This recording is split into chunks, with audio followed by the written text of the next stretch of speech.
This clown. Are you even serious?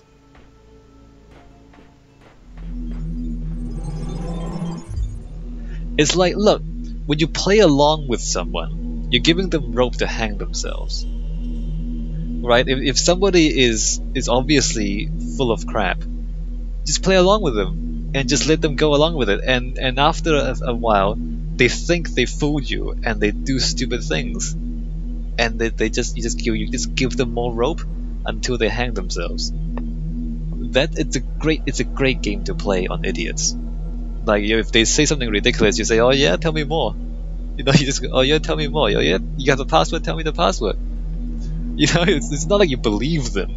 You're just playing along because you want to see what happens. All right, let's go to B7. There are 2 stars and 4 pieces. Well, we'll see if we find them.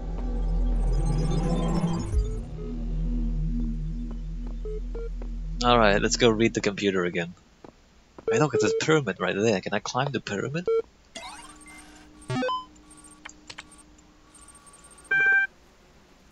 Chat log 9787. Lana123, so I think, what's the point, right? Yeah, I keep thinking about my aunt. Have I told you about her? I don't think so. She's super rich, like she drives around in a ridiculously expensive sports car and she goes on a vacation to the Bahamas.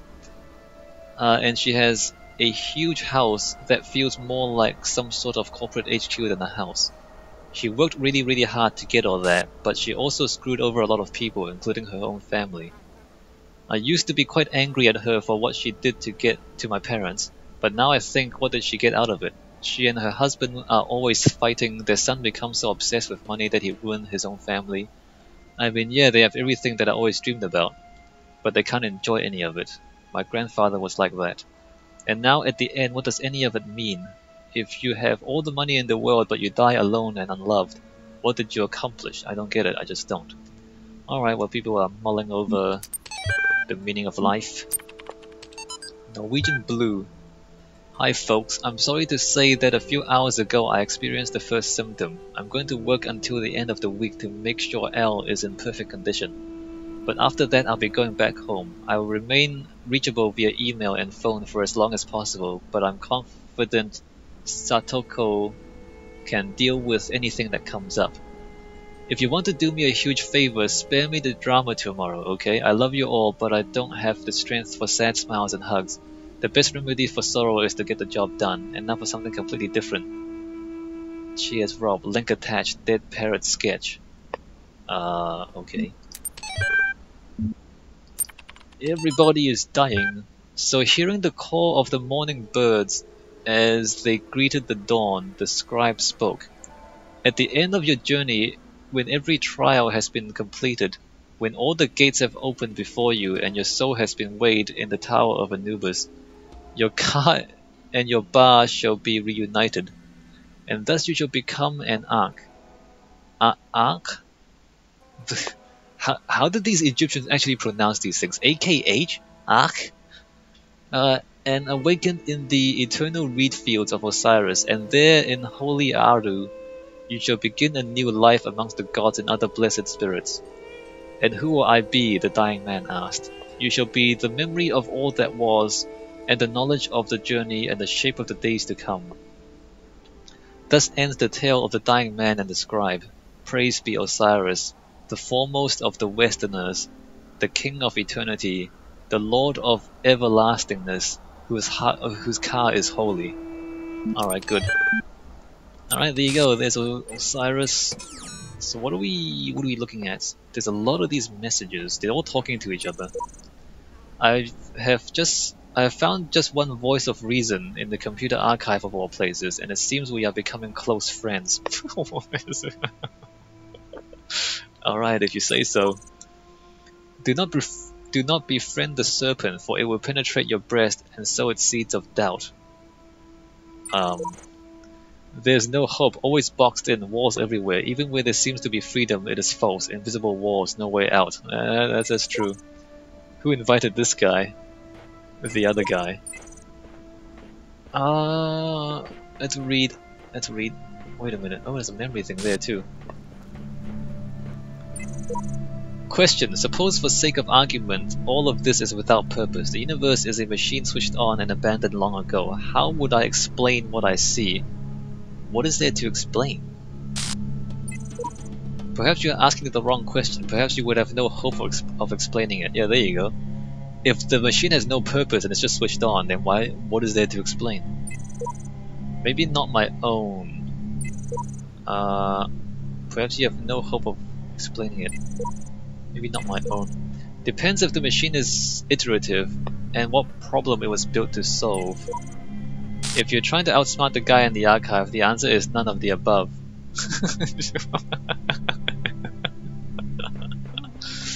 But it doesn't let you do that. There's none of the above options. Like a lot of the conversations with the guy in the archive, like you can pick from 4 to 6 responses, but then there's none of the above. What is this? On the first night, when I knew it was over, I went out to look at the stars, and I thought, somewhere up there are the stations we built and the probes we sent out. Voyager 1 and 2, beyond the edge of our solar system, continuing their long journey through interstellar space, like memories of our ambition, ambassadors who have outlived their homeland. And then I thought, if they still exist, are we really gone? If machines are an extension of the human body, then so long as they continue to function, we're still here. No, you're not. You're dead. Machines, it's like if you're dead, but your iPhone still works. Are you still alive? No, you're dead. And there's no concrete way to be certain that Voyager 1 and 2 still works. I mean, sure, they're flying through interstellar space, or so we assume. In fact, I think they still are. Like I think we receive messages from them every now and then. But it's quite possible that they hit a bit of rock out in the middle of nowhere, like out in interstellar space. They just kind of hit a rock and just smash to smithereens. We wouldn't know. Like if they're so far away that we don't get messages from them anymore, they could just smash into something and just be destroyed, and we wouldn't know. Maybe they're dead and we're not. Who knows? Right?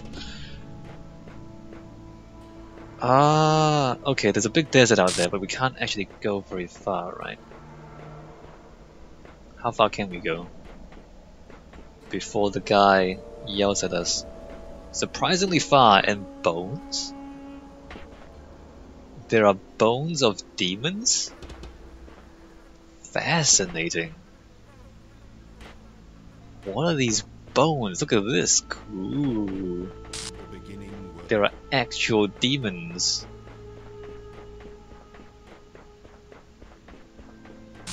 So, what can we do here? There's a pile of rocks. A pile of rocks suggests that we can join something up with something, or smuggle something out. What's this? How do you solve a problem that extends beyond your own lifespan? That question may be the essence of civilization. Get help. The only answer I can find is to initiate a process, to create an environment in which the solution will occur independently of yourself. Yeah, get help. But that requires a difficult sacrifice. Letting go of your desire to bear witness, whatever. To exist at the center of the cosmos. To participate in the project of civilization is to accept death. Oh, Alex, you're such a fun person. Jeez. Nobody cares about your ego except you, alright? So, whatever. I mean, if you want to do a project that lasts beyond yourself, find other people to help you. It's that simple. Like get other people on board so that when you die they carry on, and then they'll find other people to help them as well, and then when they die they pass it on to other people. Oh, we can actually get all the way to the pyramid. Cool. And there's a thing. Cool. There must be a secret up there, but we need to activate the fans somehow. So we do need to smuggle out something. to activate the fan. I don't know if there's a star up there. Oh look, somebody's been here. They've been here before. Look at these guys. Another huge pyramid. What mad ambition it must have taken to build such things. Probably just a lot of money and slaves. It's just a big pile of rocks. Oh yeah, well why don't you build a big pile of rocks, dog? Let's see you do it. So I don't know if the star is up there. Maybe the star is up there. Can I climb the pyramid? Let's try. No. No, you can't climb the pyramid. And so the star also has particle effects above it. So if there's a star up there, we should be able to see it. Oh wait, nope, there is a star. Okay, I can see it. There's a star up there, but we need to smuggle something out to activate the fan. We can smuggle anything out, just something that can, you know, activate the switch.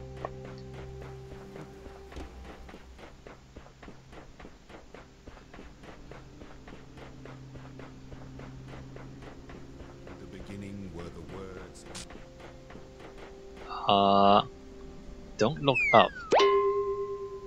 Cheers, bro. Can I use that? Can I use that to...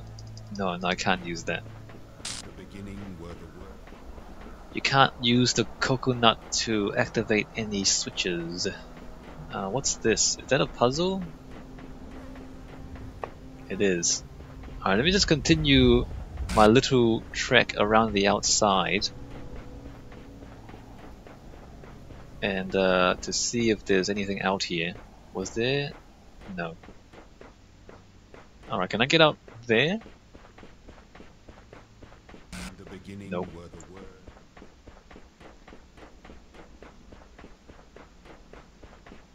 Can I get out there? Nope. Is this a side entrance to something? Oh, there's a computer back there, look at that. What's in here?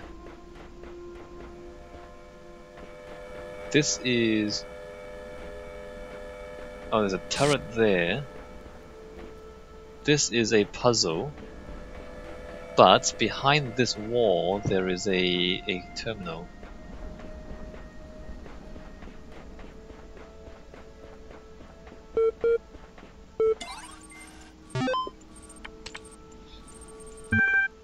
Second thesis. In man, as the only rational creature on Earth, you don't know that for sure. You don't know that for sure. I mean, what if elephants can do calculus in their minds and they just can't tell you because they don't speak your language, and they can't show you because they can't draw the symbols? You don't know that. What if dolphins can do calculus? In man, as the only rational creature on Earth, those natural predispositions which are intended for the use of his reason should be completely developed only in the species, not in the individual. How does that make any sense? Reason in a creature is a faculty for extending the rules and purposes of the use of its powers far beyond natural instinct, and knows no limits in its designs. That's not even... How is your cognitive ability without limit? Of course it has limits. Yet it does not act according to instinct, but requires trials, practice, and instruction in order to progress from one degree of insight to the next.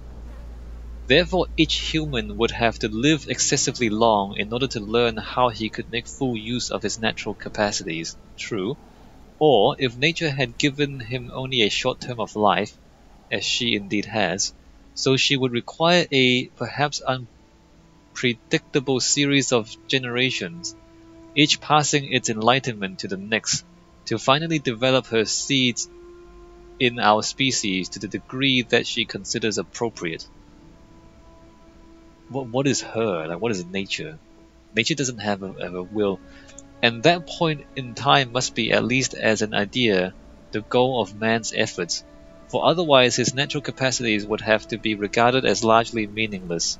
Immanuel Kant. Alright, well, that's Immanuel Kant for you. Sure. I mean, that's not bad. I mean, what he's saying is that our intellect is greater than our lifespan has the capacity for us to make full use of it, right? And so so then our project of understanding the universe must be conducted over many generations, as each generation builds on the knowledge that the previous generation has kind of discovered in order to kind of make further discoveries, is what he's saying.